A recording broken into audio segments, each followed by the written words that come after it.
So hello everyone and welcome back to my channel. In today's video, we are going to do a deep analysis of Virginia Woolf's foundational essay, A Room of One's Own. How important is it for a woman to have some privacy and some financial independence for her to be creative and to be able to produce fiction or be in any creative field? उसके बारे में ये essay बात करता है. तो आइए आज हम लोग इसको डिटेल में देखते हैं. प्लीज कीप इन माइंड कि इस एस्से से आपके एग्जाम में डिटेल्ड में लाइन वाइज क्वेश्चंस पूछे गए हैं, तो आज के इस वीडियो को आप अच्छे से समझ लें. सबसे पहली चीज which you all probably are aware कि ये एस्से लिखा है वर्जीनिया वुल्फ ने, who is a foundational figure of modernism, जो मॉडर्न एरा को अच्छी तरीके से रिप्रेजेंट करती हैं. She is the master of stream of consciousness technique, जो एक कैरेक्टर के दिमाग में क्या चल रहा है उसको बखूबी दिखाने का अपने वर्क्स में काम करती हैं.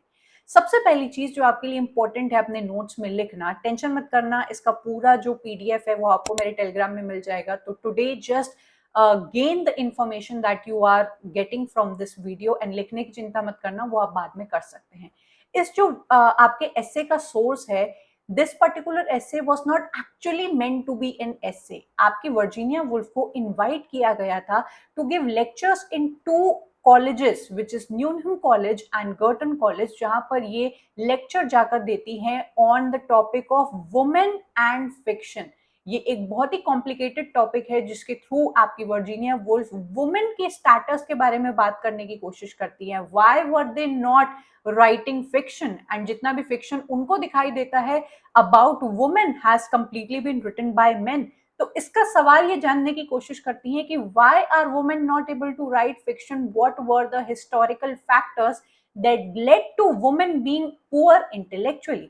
इसकी जो पब्लिकेशन है, when it was expanded and collectively made into an essay, तो होगार्थ प्रेस में इसको पब्लिश कराया गया 1929 में. You all must be aware that होगार्थ press is that same press जो खुद वर्जीनिया वुल्फ एंड उनके हस्बैंड लियोनार्ड वुल्फ ने फाउंड किया था इन 1917, जिसके अंदर Virginia Woolf and modern era के कई सारे राइटर्स के वर्क पब्लिश होते थे. So this is an important detail.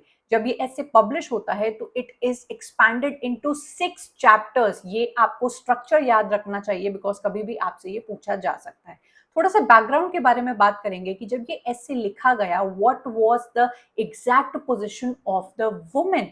उस टाइम पर बस 10 साल पहले ही औरतों को उनके वोटिंग राइट्स मिले थे in England. You all are aware of the entire feminist history and the waves of feminism and how women used to fight for their equality and the basic rights. तो उनको जब voting rights मिल जाते हैं England में, उस time तक उनकी हालत बड़ी खराब थी. They were considered just a second sex, a subordinate gender of their husband.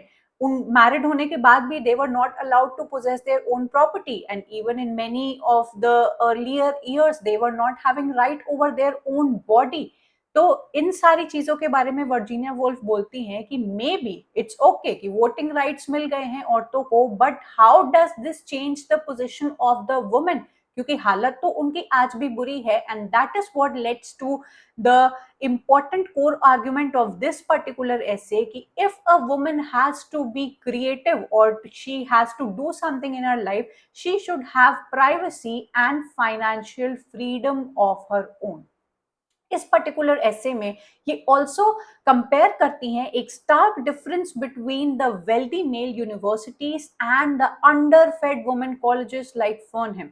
when we say कि this particular institution is so intellectual and इस institution या इस कॉलेज में जाकर या this college produces such great minds in our history and literature, तो इसके बीच में डिफरेंस दिखाने की कोशिश की है इन्होंने कि जो मेल यूनिवर्सिटीज थी वो कितने वेल्दी थे, कितने वेल फेड थे of technology, of books, of food, of everything. And वहीं जब आप फीमेल कॉलेजेस को देखें तो no one use to invest on these universities and college और on female education. So from where are you going to get intellectual minds.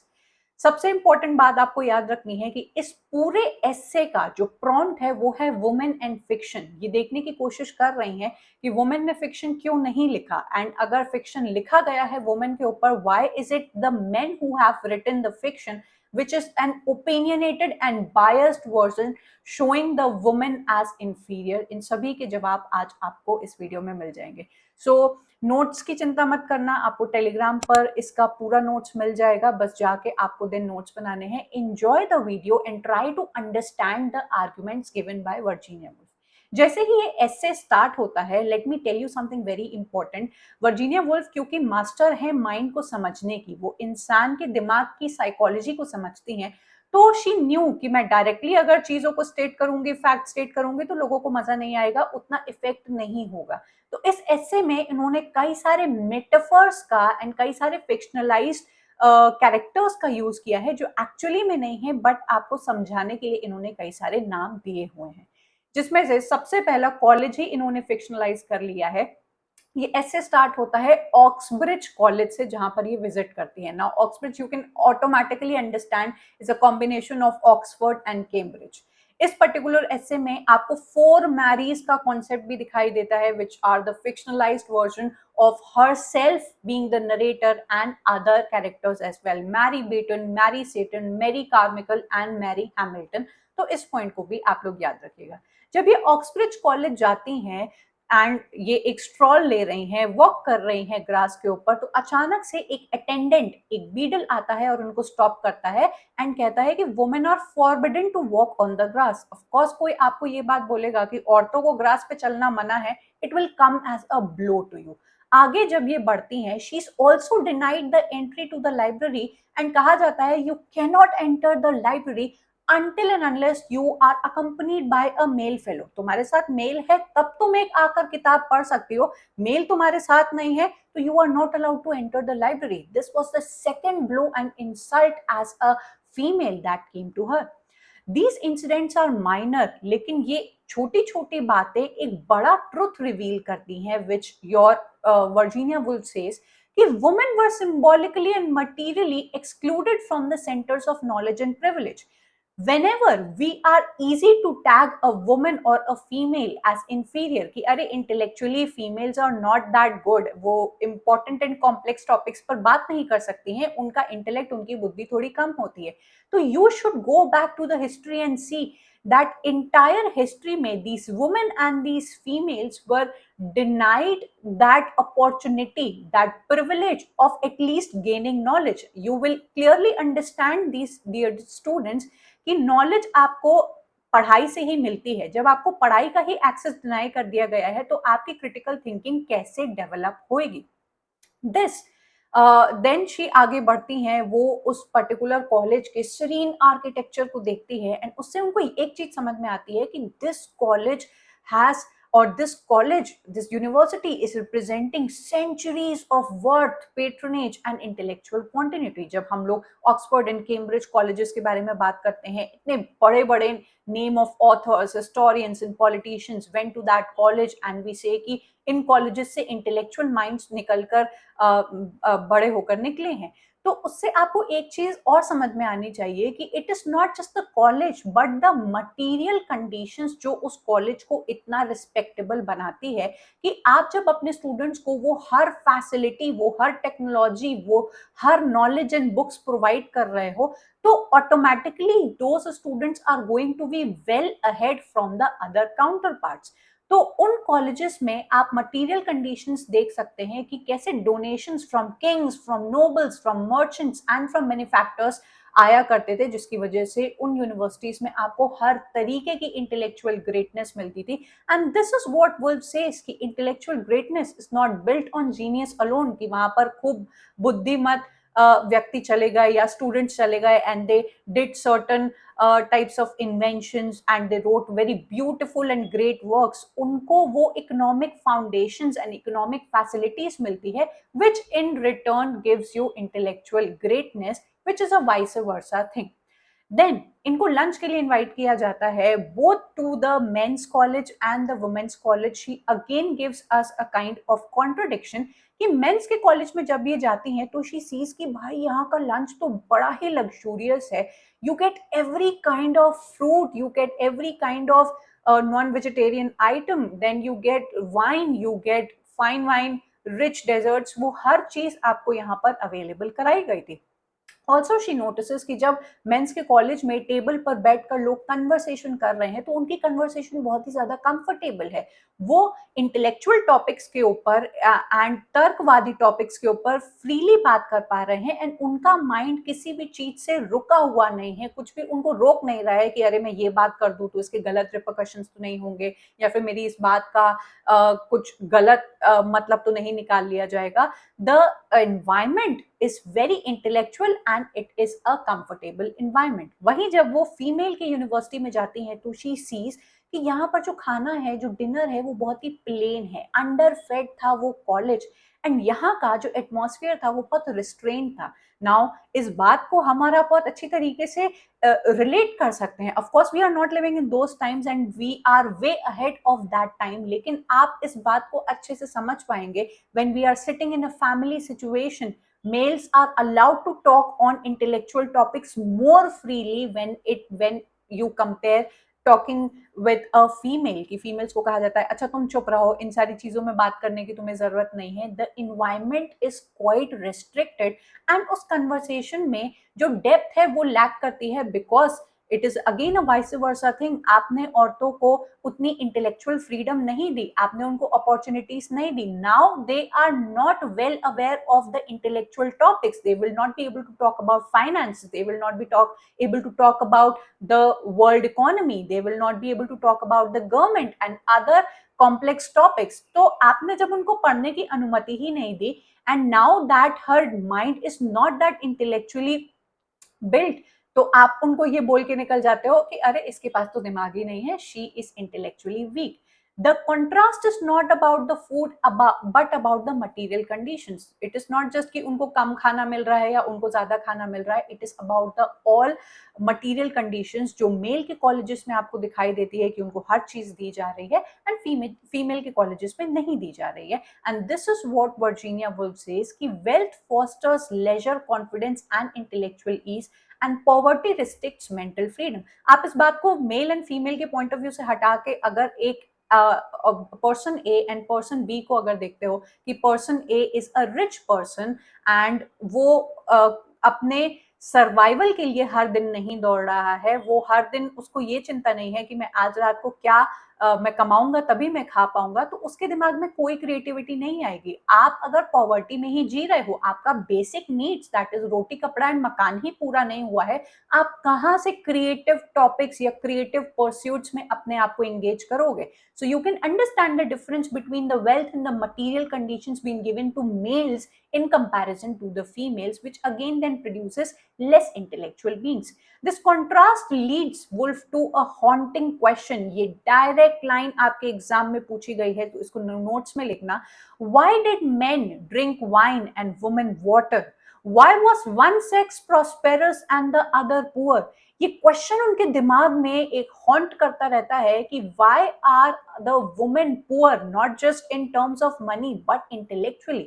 इस question का ये आंसर ढूंढने के लिए उस बिल्डिंग्स में घूमती हैं एंड वुमेन कॉलेजेस किस तरीके से बिल्ड किए गए हैं, किस तरीके से उन्होंने कैंपेन्स चलाई हैं कि हमारे कॉलेजेस को फंड कर दो, एग्जॉस्टिंग एफर्ट्स के बारे में बताती हैं एंड उसके बाद भी मॉडेस्ट सम ही इकट्ठा कर पाती हैं जो फीमेल एजुकेशन को मियरली स्टार्ट करने के लिए इतने पैसे जुटा पाता है कि चलो इनकी थोड़ी बहुत पढ़ाई हो जाएगी।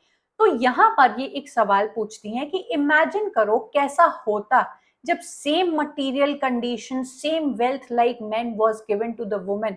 वो स्कॉलरशिप्स उनको मिलती, उनको अच्छी लाइब्रेरीज मिलती, वो इंटेलेक्चुअल सिक्योरिटी को एंजॉय कर पाती। Instead of legal restrictions preventing women from owning property and controlling earnings, until the late 19th century a married woman's income belonged to her husband। जब इंडस्ट्रियल रेवोल्यूशन आया, women को और jobs दी जाती थी, उसमें भी you saw the income disparity कि mail को उस काम के ज्यादा पैसे मिलते थे एंड फीमेल को उसी काम के कम पैसे मिलते थे एंड उसकी अर्निंग्स खुद उसके हाथ में नहीं दी जाती थी, वो घर पर आकर अपना सारा पैसा अपने पति के हाथ में थमा देती थी।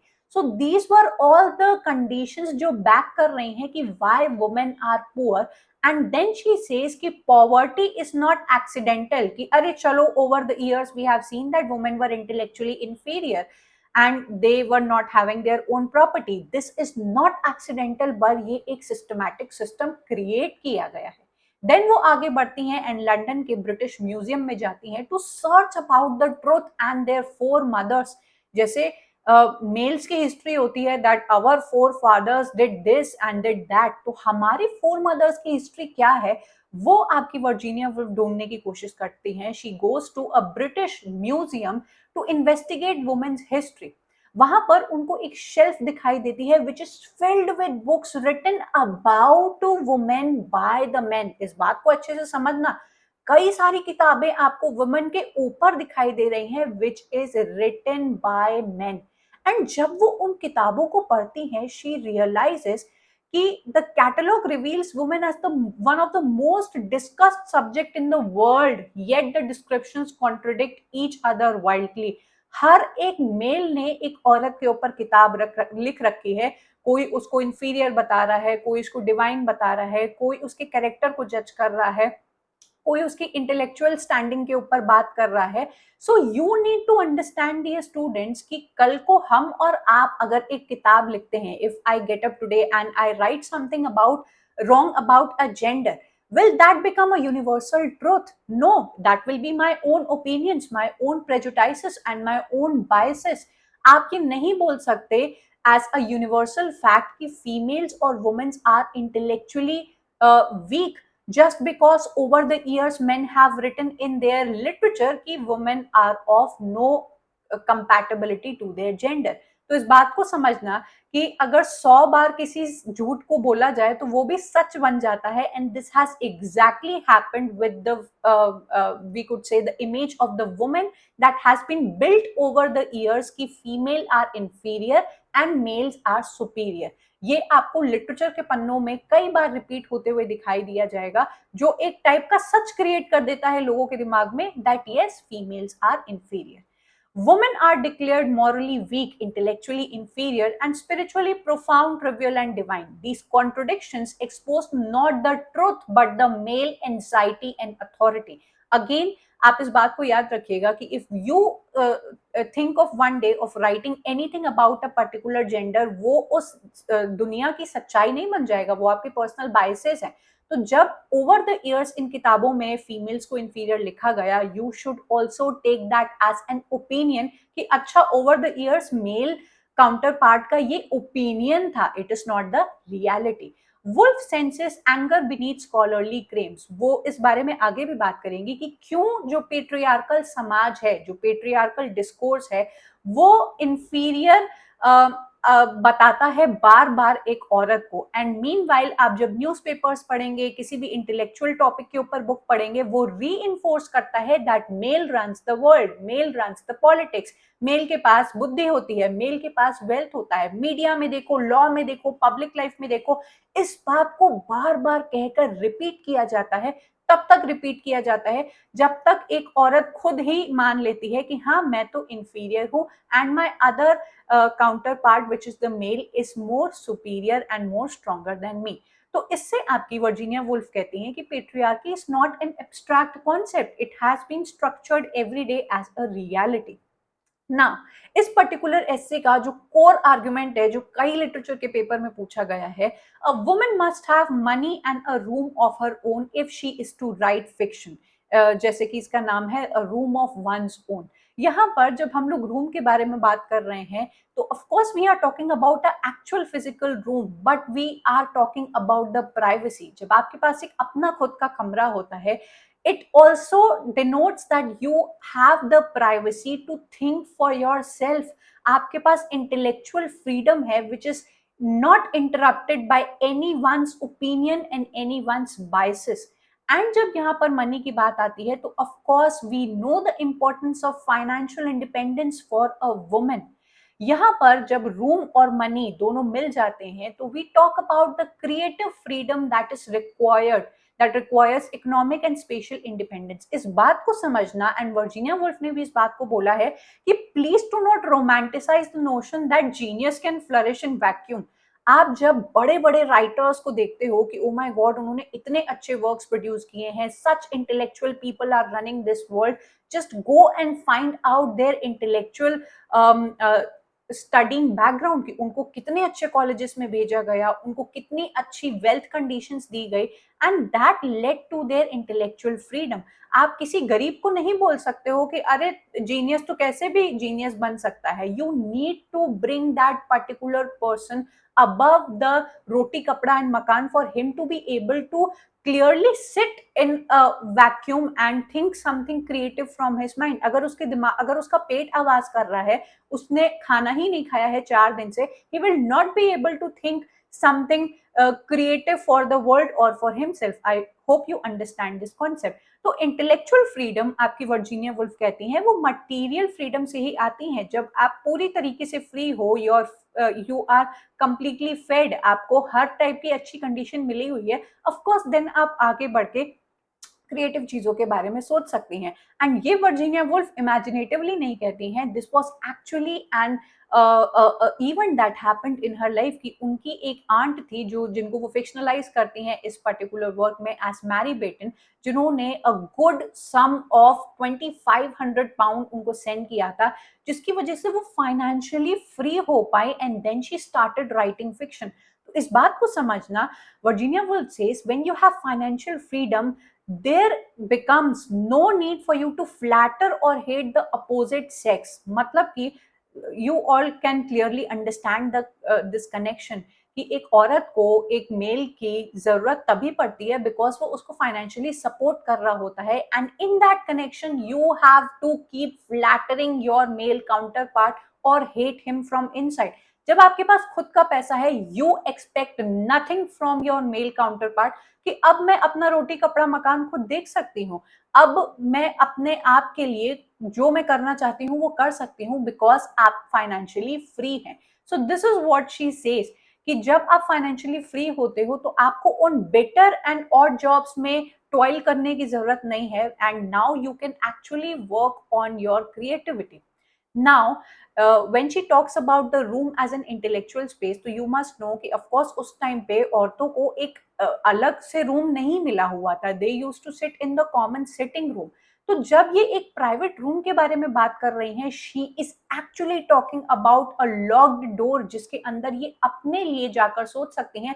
She is not worried about कि मुझे अपने सास ससुर को खाना खिलाना है, मुझे अपने पति के कपड़े इस्त्री करने हैं, मुझे ऊपर जाकर कपड़े सुखा कर आने हैं, मुझे बच्चों को खाना खिलाना है। She is sitting in her own physical space, in her own privacy, where she's thinking only about her own dreams and her own self।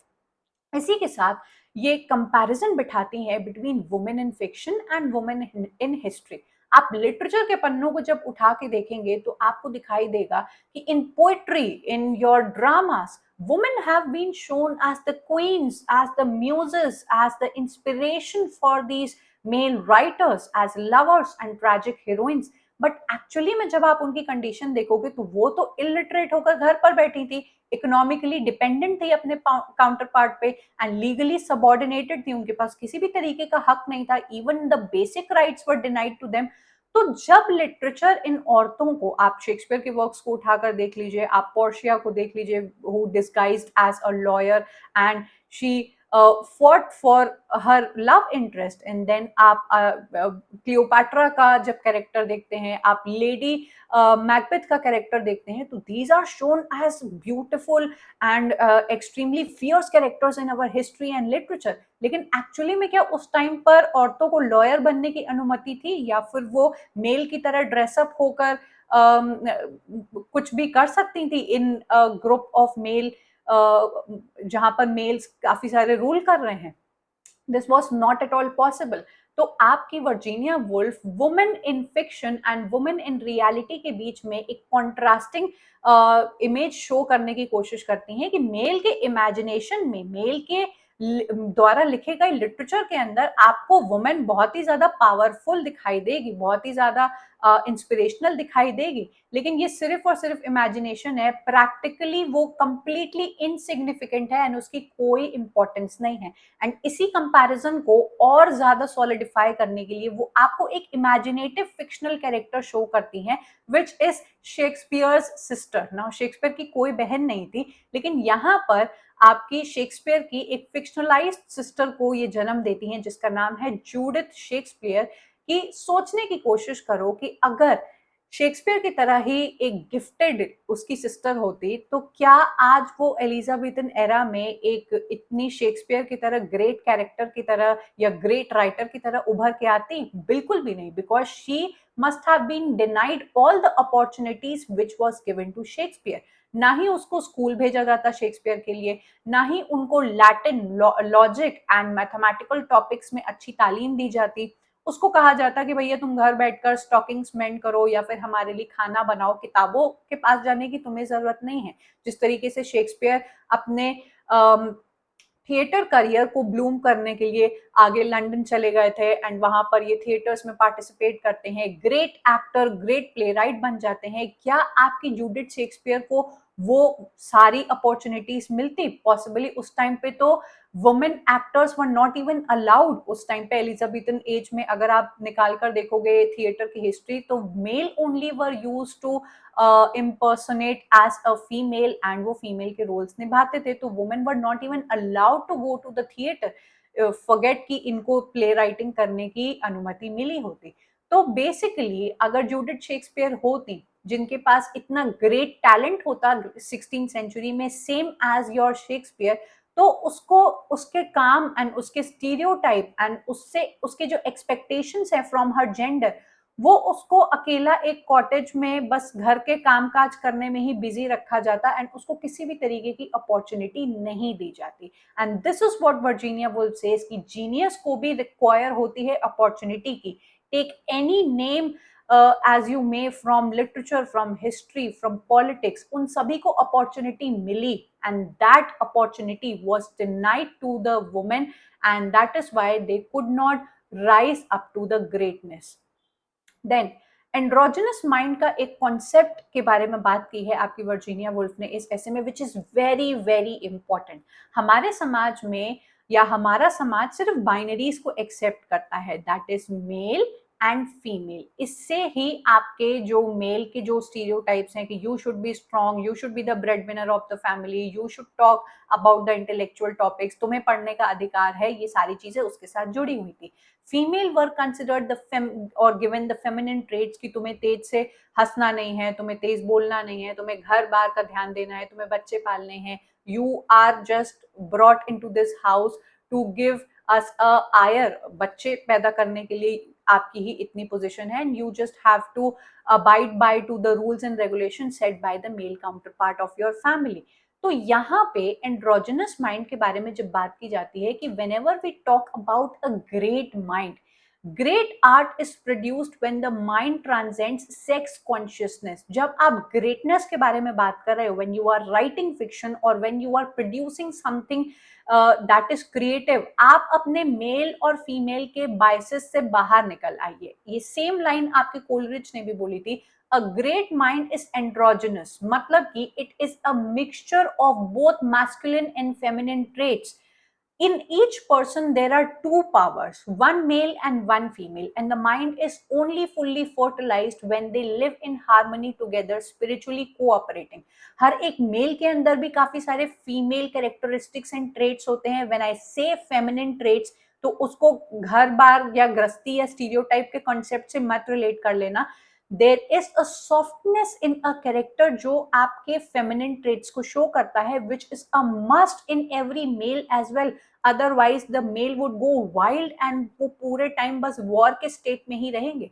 And हर एक फीमेल के अंदर भी मैस्कुलिन ट्रेट्स होते हैं जो उसको बोल सकते हैं कि भारी काम करने में हेल्प करता है या फिर इंटेलेक्चुअल चीजों को सोचने समझने में हेल्प करता है। ये दोनों ही traits both male and female के अंदर होते हैं। एंड जब हमारा समाज किसी भी एक पर्सन या किसी भी एक जेंडर के अंदर के एक ट्रेट्स को ज्यादा बढ़ावा देता है एंड दूसरे ट्रेट्स को गलत, गंदा एंड रॉन्ग टैग कर देता है, तो वहां पर आपकी सोसाइटी एक डिसबैलेंस स्टेट में चली जाती है। And this is what androgynous mind says कि ये एंड्रोजनस माइंड की निशानी नहीं है। For you to be able to a great personality आपके अंदर ये दोनों ट्रेट्स होने चाहिए। And this is what she calls an incandescence of Shakespeare.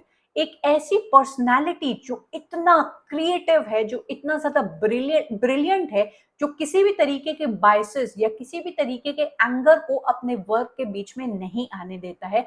And this is exactly what you see in the works of Shakespeare.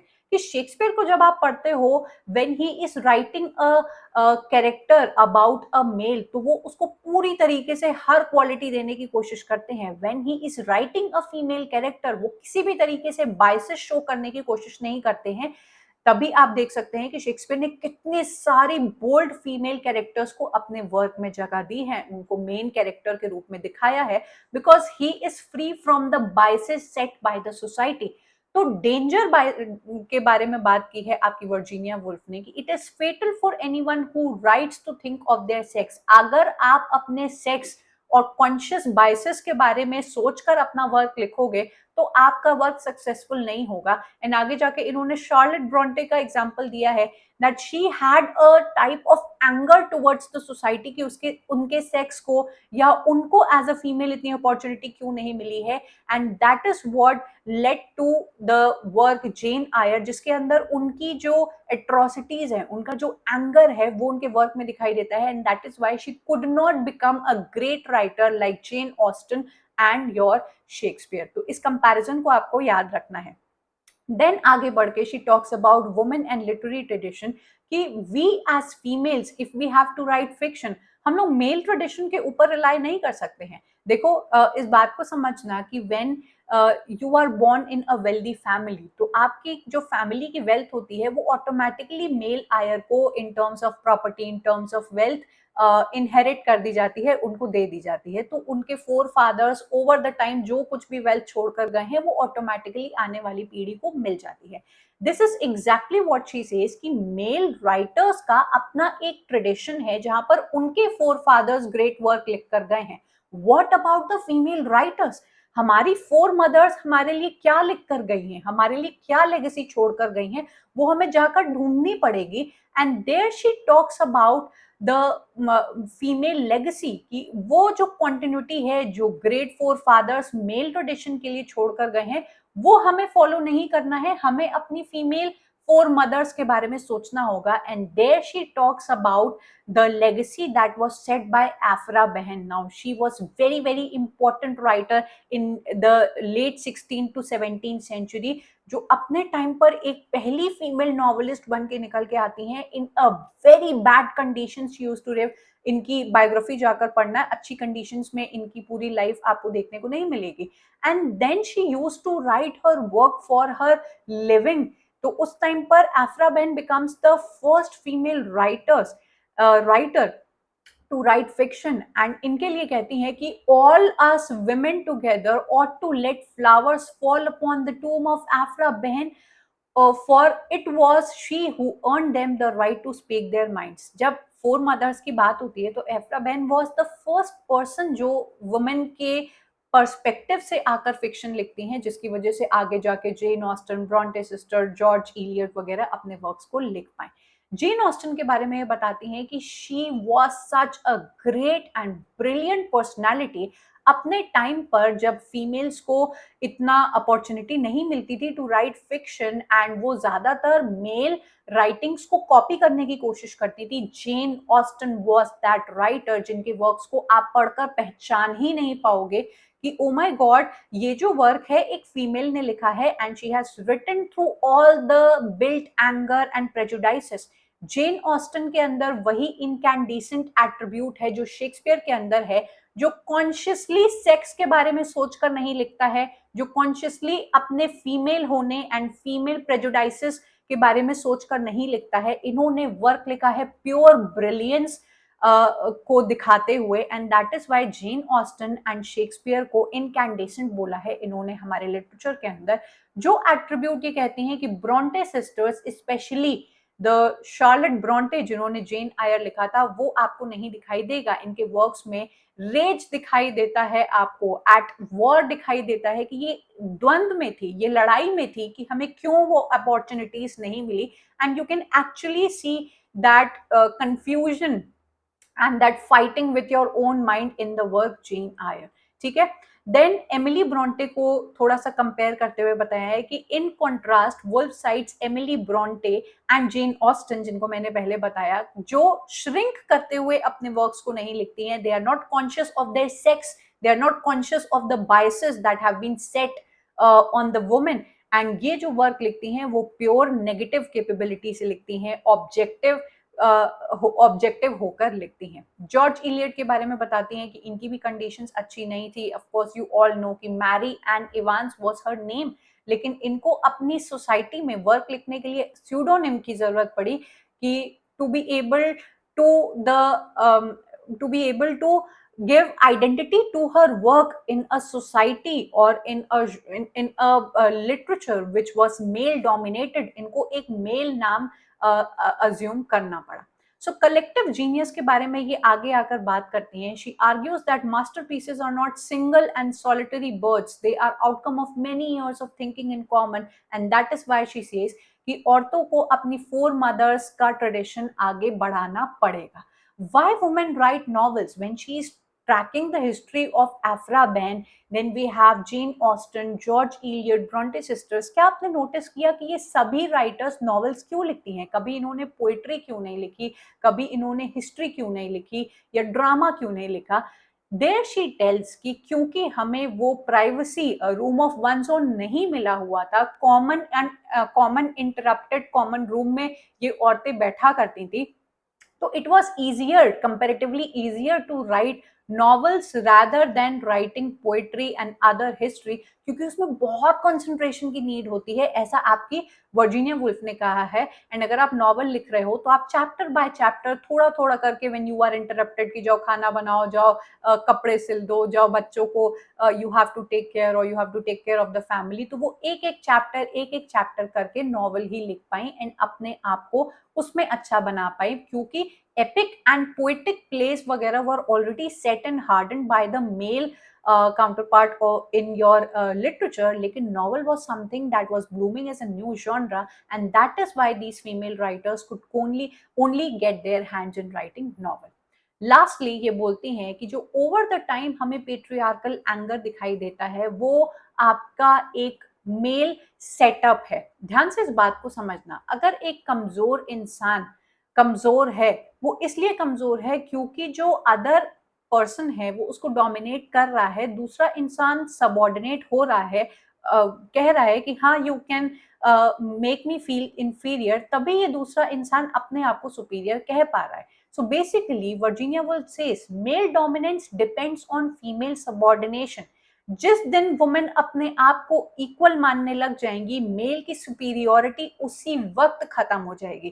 कहते हैं ना कि कोई भी इंसान आपको तब तक दबा सकता है जब तक आप दबना मंजूर करते हो. जिस दिन आप अपने आप को इक्वल मानते हो या उस इंसान से बेहतर मानने लगते हो, उस इंसान के डोमिनेंस एंड उस इंसान की सुपीरियोरिटी वहीं के वहीं नलिफाई हो जाती है. एंड थ्रू दिस आपकी फीमेल इंफीरियोरिटी को जो एसर्ट किया गया है ओवर द इयर्स, उसका एक मेटाफर आपकी वर्जीनिया वुल्फ आपके सामने रखती हैं in the concept of looking glass. जब हम लोग आईने में देखते हैं तो we tell ourselves that we are strong, we are beautiful, we are generous, and ये सारी चीजें हमारे दिमाग में जाती हैं. तो जब ओवर द इयर्स मेल्स ने फीमेल की तरफ देखा as a looking glass and females ने अपने आप को इंफीरियर मानना स्वीकार किया, तो ऑटोमेटिकली जो मेल की इमेज है वो ट्वाइस अपने कद से ज्यादा ऊंची हो गई एंड वो अपने आप को और सुपीरियर मानने लगे. तो इन्होंने कहा है कि women have acted as the reflection of the mirror, जहां पर ये एक्चुअली उनके ईगो बूस्टर की तरह काम कर रही हैं मेल्स के लिए, जहां पर ये मेल्स को बार बार कि हाँ तुम सुपीरियर हो, you are in control, you run this world, बार बार कह कह के उनको अपने कद से ज्यादा बड़ा दिखाने की कोशिश करती हैं. So now there is time कि आप उस एक्शन को पीछे छोड़ दे. The figure in the looking glass shrinks, his fitness for life is diminished. जब आप अपने आप को इक्वल बना देती हैं कि मैं तुमसे किसी भी तरीके से कम नहीं हूं, तो उनकी डोमिनेंस एंड उनकी सुपीरियोरिटी अपने आप ही डिमिनिश कर जाती है. एट लास्ट आपकी वर्जीनिया वुल्फ कहती हैं कि अब समय बदल चुका है. वी नो कि despite centuries of exclusion, Woolf sees hope कि अब जो वुमेन की हालत है, उनको एजुकेशन भी मिल रही है, वो पैसे भी कमाना जानती हैं एंड उनको लीगल राइट्स भी मिल चुके हैं, तो she asks all the women to come forward and write about their ordinary life, about the female experience and about the inner world long ignored. अब जो वुमेन के बारे में बातें होने चाहिए, that should not be male inflicted कि female ये है, फीमेल ये है, फीमेल ये कर पाती है, फीमेल ये नहीं कर पाती है. Women should come forward and उनको अपने पर्सपेक्टिव से अपने स्ट्रगल्स बताने हैं एंड अपने हर एक जो भी उनको एक्सक्लूजन मिला है उसको रिक्लेम करना है. एंड लास्टली शी सेज कि इंटेलेक्चुअल फ्रीडम आपको अपना गेन करने की कोशिश करनी है एंड आपको भी अपने लाइफ का शेक्सपियर बनना मतलब बनना पड़ेगा, क्योंकि you have that entire power to become the next Shakespeare. Now इस पर्टिकुलर एसे में बहुत सारे इंपॉर्टेंट ऐसे कोटेशंस हैं जो वो अपने एक्चुअल टेक्स्ट में यूज करती हैं. अब आप उसको जाके तो पढ़ोगे नहीं, तो उसमें से कई सारे मैंने यहाँ पर इनक्लोज कर दिए हैं जो आपको नोट्स में मिल जाएंगे. आप इजीली टेलीग्राम पर जाकर इसको डाउनलोड कर लेना एंड इनको अपने नोट्स में लिख लेना, बिकॉज इनसे आपके एग्जाम में क्वेश्चन पूछे गए हैं. अगर आपको आज का वीडियो अच्छा लगा तो आई एम श्योर आपको इन बाकी सारी फेमिनिस्ट राइटर्स को भी पढ़ना अच्छा लगेगा. And if you are interested तो आप मेरे इस कोर्स में अपने आप को इनरोल करके इन सभी फीमेल राइटर्स, इनके वर्क्स को जाकर पढ़ सकते हैं. Not only does feminism comes under literary theory but all the 14 theories मैंने इसी इजी वे में आपको पढ़ा के रखा है. सो मेक श्योर कि आप उनको जाकर जरूर से अवेल करें. आज का वीडियो आपको कैसा लगा जरूर से मुझे बताइएगा. I would love to hear your feedback. I am going to meet you up next in yet another video. Up till then bye and take care.